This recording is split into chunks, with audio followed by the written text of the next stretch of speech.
Au travers de cette vidéo, on va essayer de développer le sujet suivant. Pourquoi un objet est plus vendu qu'un autre?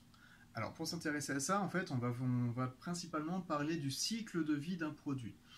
Alors, je vais prendre l'exemple de ces trois appareils qui sont là, ces trois objets techniques un peu nouvelle génération, parce que là, depuis quelques années maintenant, on commence à mettre des moteurs électriques et des batteries un peu partout.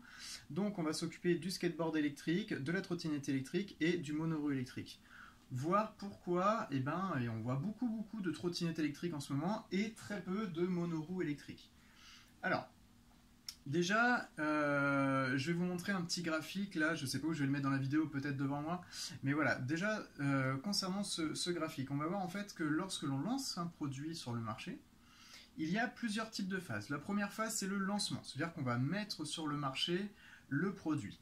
Ensuite, on le voit très bien au niveau de la courbe, qu'on va commencer à avoir une première phase de croissance. Donc là, dans cette phase de croissance, en fait, c'est-à-dire que les ventes commencent à fonctionner.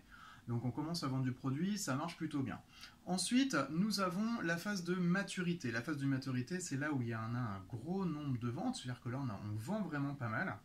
Et c'est là où va se jouer la différence entre un produit et un autre. En fait, soit cette phase de maturité va être plus longue, en quel cas on va vraiment vendre beaucoup de ce produit-là, ou soit malheureusement, on va commencer très rapidement à être dans ce qu'on appelle la phase de déclin, en quel cas, c'est-à-dire que les ventes ne se font plus, ou très peu, et en quel cas, il va falloir trouver une stratégie commerciale assez puissante pour ne pas perdre, on va dire, notre argent du fait qu'on a mis beaucoup d'argent pour créer un produit. Alors, pour faire clair, ici sur la trottinette électrique, l'avantage de la trottinette électrique, c'est qu'elle se vend plutôt très bien. Pourquoi elle se vend très bien? Tout simplement parce que, en soi, tout le monde sait faire de la trottinette. C'est très basique, c'est très simple d'utilisation, il n'y a pas de problème dessus, donc forcément qu'on mette un moteur dessus, on a franchement une approche assez simple et assez facile d'utilisation. Il faut savoir qu'en plus là nous sommes sur des produits qui en termes de coût, alors ça dépend bien sûr, on va trouver des produits très chers et d'autres très peu chers, mais on est à peu près au même niveau en termes de budget. Donc c'est pas forcément la question de budget qui va jouer là-dessus. Donc la trottinette électrique, on en voit partout, tout le monde peut l'utiliser, ça se vend énormément bien. C'est-à-dire que là, pour la phase de maturité sur mon cycle de vie, on va être plutôt sur une phase de maturité très large.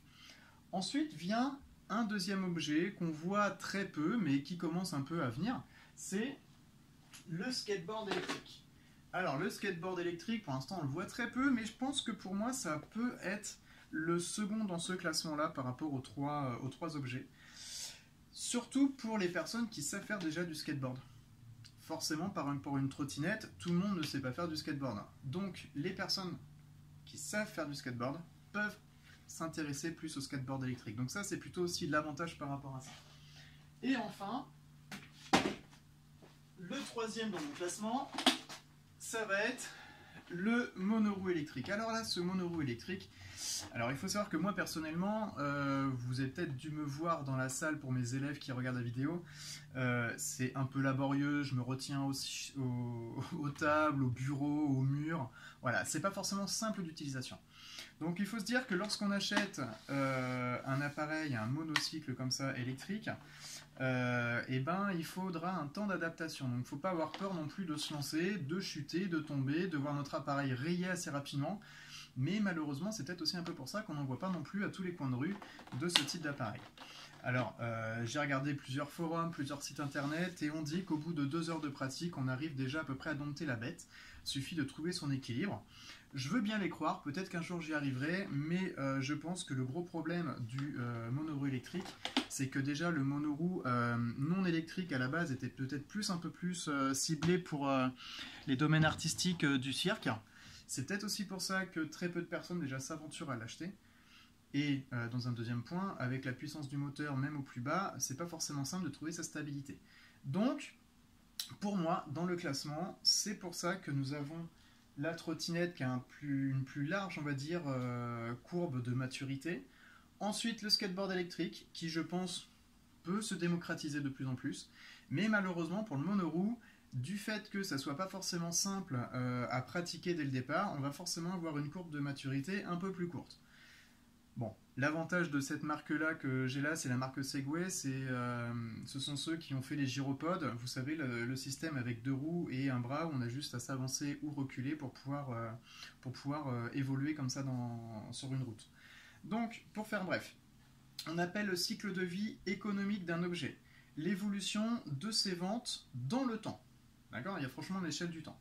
Il y a des produits qui se vendent très rapidement et très longtemps, et d'autres qui se vendent très lentement et aussi très longtemps. Donc on va dire c'est vraiment dans le temps. Ensuite, nous avons malheureusement des produits qui, à cause de normes qui changent, de performances technologiques qui évoluent très rapidement, qui deviennent malheureusement obsolètes. Dans ma salle de technologie, vous avez bien vu qu'il y a plein de vieux objets, c'est un peu un mini musée ou une mini brocante, mais dans tous les cas, on arrive à voir vraiment plein d'objets qui malheureusement à l'heure actuelle, on ne voit plus du tout sur le marché, parce que ça a été changé par un autre objet. Et enfin, donc du coup, je vais rappeler les quatre grandes phases. On a la phase de lancement, où on commence à mettre le produit sur le marché, on commence à le vendre. La phase de croissance, c'est quand on commence à avoir un peu plus de ventes. La phase de maturité, c'est la phase où là on a fait nos grosses ventes, il n'y a pas de souci, ça se passe très bien. Et malheureusement, on a la phase de déclin. Comme j'ai dit tout à l'heure, c'est là où il faut adopter en termes de stratégie commerciale soit sortir un nouveau produit identique avec quelque chose d'innovant, une petite innovation supplémentaire en plus qui permet de faire l'évolution de notre objet. Je prends l'exemple de l'iPhone. L'iPhone maintenant on en est à l'iPhone 13, 14, 15. On va jamais arrêter, mais à chaque fois en fait ils vont sortir une innovation supplémentaire. Technologiquement, ils pourraient sortir toutes les évolutions en un seul coup. Mais ils préfèrent tous les ans en mettre une nouvelle évolution dessus, permettant de pouvoir progresser l'organe et vendre forcément beaucoup plus de choses. Voilà, donc j'espère que vous avez compris concernant la durée de vie d'un produit. Il faut savoir qu'il y a des produits qui se sont vendus des dizaines, voire des quinzaines, vingtaines d'années. Il y a des produits qui reviennent à la mode aussi de temps en temps. Ça, on commence à revoir des produits des années 90 qui, à l'heure actuelle, en 2020, commencent à ressortir. Que ce soit en termes de jeux, que ce soit en termes d'objets, et aussi parce que le côté vintage rétro commence à revenir à la mode. Donc on commence aussi à revenir sur des produits qu'on ne voyait plus forcément l'existence, mais qui ressortent un peu au goût de jour avec des nouvelles technologies à l'intérieur. Voilà, donc tout ça pour vous dire que le cycle de vie d'un produit évolue énormément et que lorsque l'on va concevoir un produit, il faut forcément penser à cette courbe de cycle de vie du produit. Voilà, j'espère que vous avez compris cette notion-là et on se retrouve dans une prochaine vidéo.